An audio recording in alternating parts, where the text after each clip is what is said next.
Does Beyonce have the same 24 hours as you? Yes. Does she have the same 12-month year? Absolutely not. Hey guys, welcome back to my channel. I am Jessyka Banks and I miss you.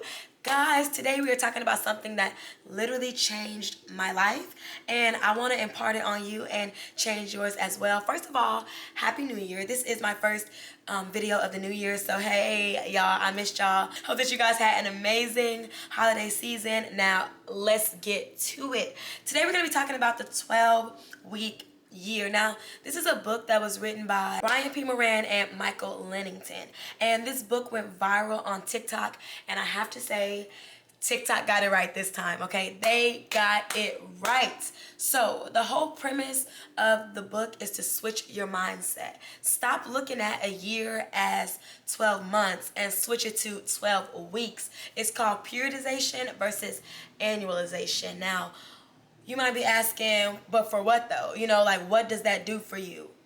I got you, sis. Let me tell you. So the whole point with 12 weeks is that you get 4 of them in a year. So basically you get 4 years in one. And imagine what that means for you. That means you get 4 years of successes, 4 years of goal reaching, right? Excuse me. Hold on, y'all.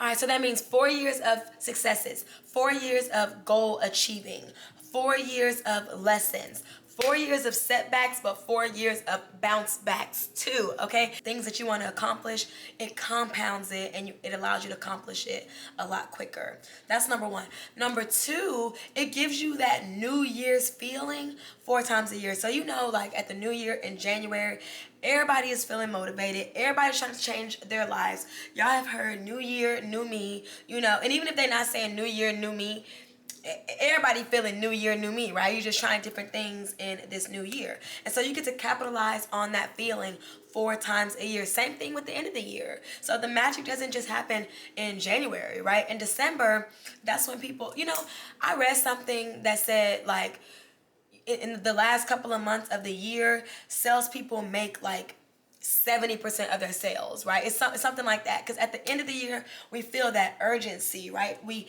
feel the time ticking and we want to finish out strong. You get to capitalize on that 4 times a year. So that's another benefit of this 12-week year. You may be thinking, okay, but what's the problem with just a 12-month year? Like, why are you trying to switch it up?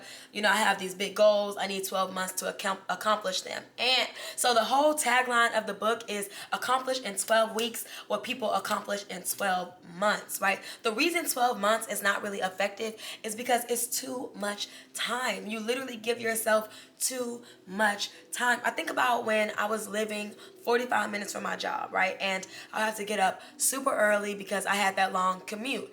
And guys, I'm telling you, if I would have left the house like just 5 minutes later than normal, that literally added 30 minutes on my commute. Like, not even kidding, right? Because so many things can happen between point A and point B when you have all that space and opportunity. You got accidents, you got weather, you got animals and objects in the road. So many things can happen. But now that I moved closer and I live only 12 minutes from my job, it's pretty much eliminated the BS, right? All the things that I run into to get me from point A to point B. It's the exact same thing with a 12-week year. All right, so one thing I want to get into before I talk about the process of this, I want to make sure that you understand these are not quarterly goals, okay? I don't want you to be thinking about this as taking a big yearly goal and breaking up into 4 quarters. Like, that's not it. That's just a quarterly goal. The 12-week year is different in the fact that we're taking yearly goals and accomplishing them in 12 weeks.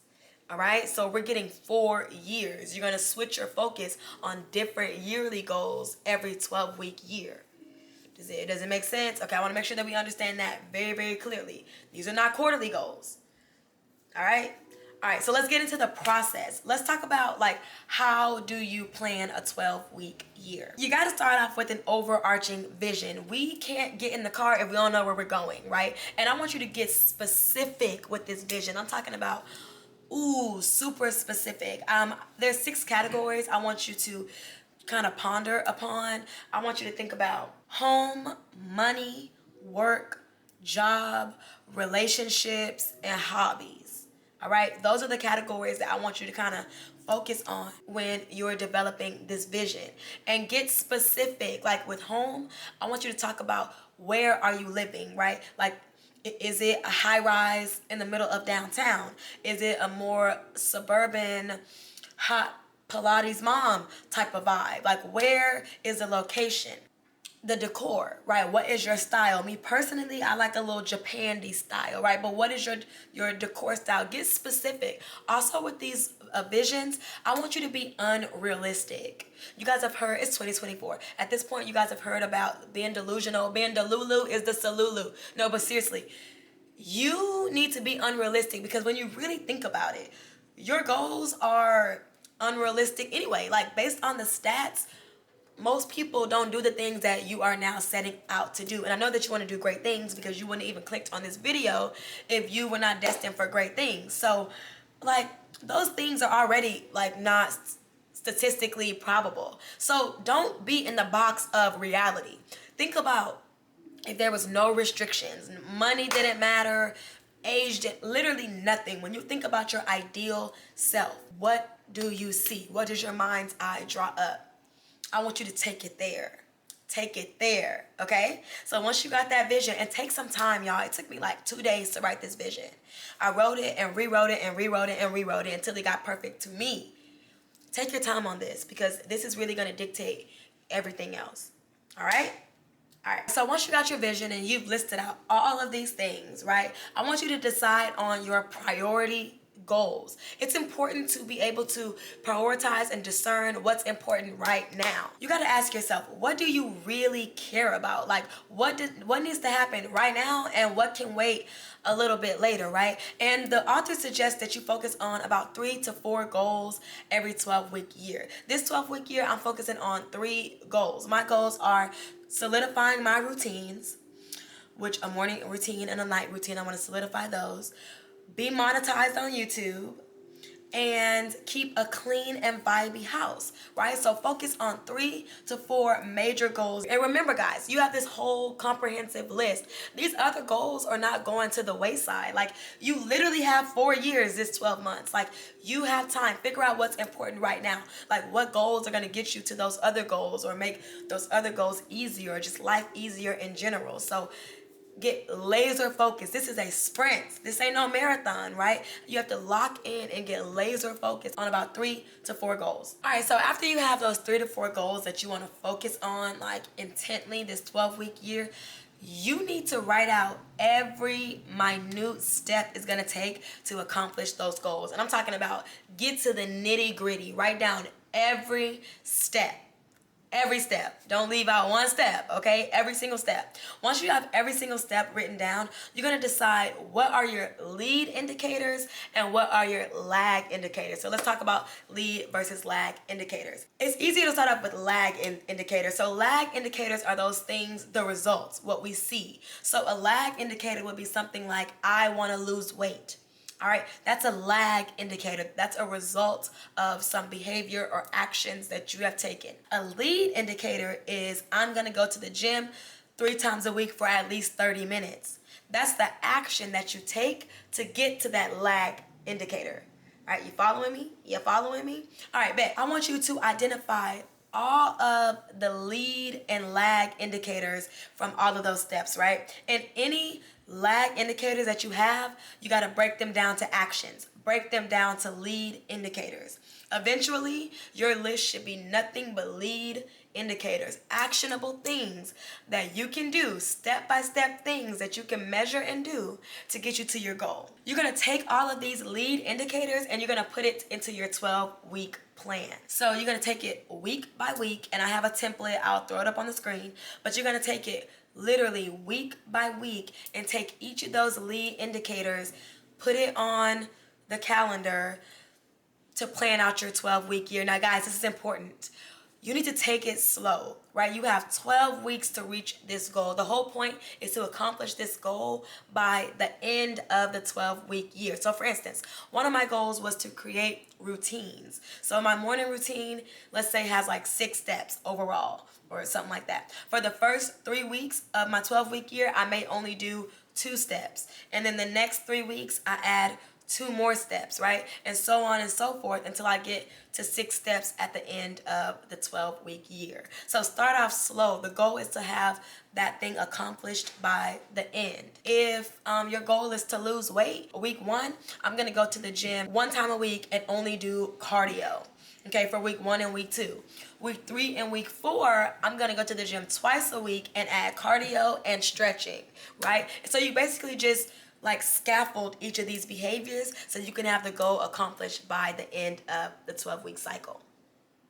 All right, now this part is really important, right? The authors say to make all of this work, a vital part is to actually keep a score sheet. And I know sometimes it's scary to score your behavior or your performance on something because it forces us to confront us, right? It forces us to look our behaviors, our actions, and our habits in the mirror and put a numerical value on it. And I get it. That can be scary. But that is imperative for this process to work because they say that if each week you are 85% or above on your goals, you are way more likely to reach that goal. But if you are under 85%, your likelihood of reaching that goal plummets significantly. Like 85% is the threshold. So you need a way to score your behaviors. I gave everything 1 point because in my mind, I wanted to view this as none of these behaviors are more important than the others.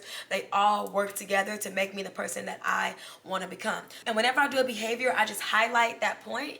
And so I know how to count up all the points I got for the week, right? And then with just some easy math, you can figure out the percentage. If you're not an analog girly like myself, you can do this on apps like Notion or even Excel spreadsheets and it'll do the math for you. But me, I like pen and paper, honey. So that's pretty much what you got to do. You got to score yourself and you got to get above an 85 every week. And I will tell you guys, so you see on mine it said blessing hour. For me, a blessing hour is cleaning up. I clean up for an hour because I want to keep my house together, right?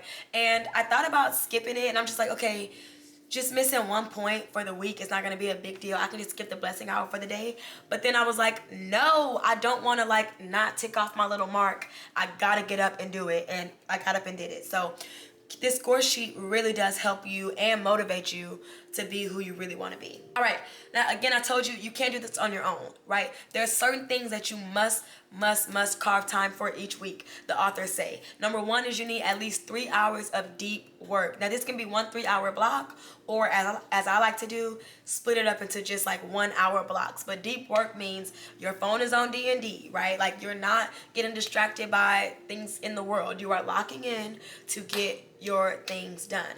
Also, they say that you need about 1 to 2 30 to 60 minute buffer blocks a week. These buffer blocks are times in which you are working, but you allow distractions. The phone doesn't have to be on D&D. You can check an email if you want to. You can run to the kitchen and, you know, like grab a snack and linger if you want to. These are just work blocks that are not as structured, right? And then they say you need 3 hours of breakaway time. And this, again, this could be a 3-hour chunk, or you could split it up into 1-hour segments. But this is time where you're doing something that you enjoy, right? It's not work, something that you enjoy, so you won't get burnt out, because this is a sprint. Baby, this is a sprint, and I can't wait to meet you at the finish line. So that is a 12-week year, guys. I really hope that you enjoyed this video. As you saw, one of my goals is to be monetized this 12-week cycle, so you're gonna see quite a bit of me. All right, in the comments, please write down your goals. I love reading other people's goals. I think it's something magical about reading other people's goals. It just motivates everybody in this community. And of course, guys, bang that bell so you'll never miss any more of my videos, and subscribe if you feel so inclined. Again, I hope your new year is going amazing, and I'll see you in the next one. Bye. Mwah.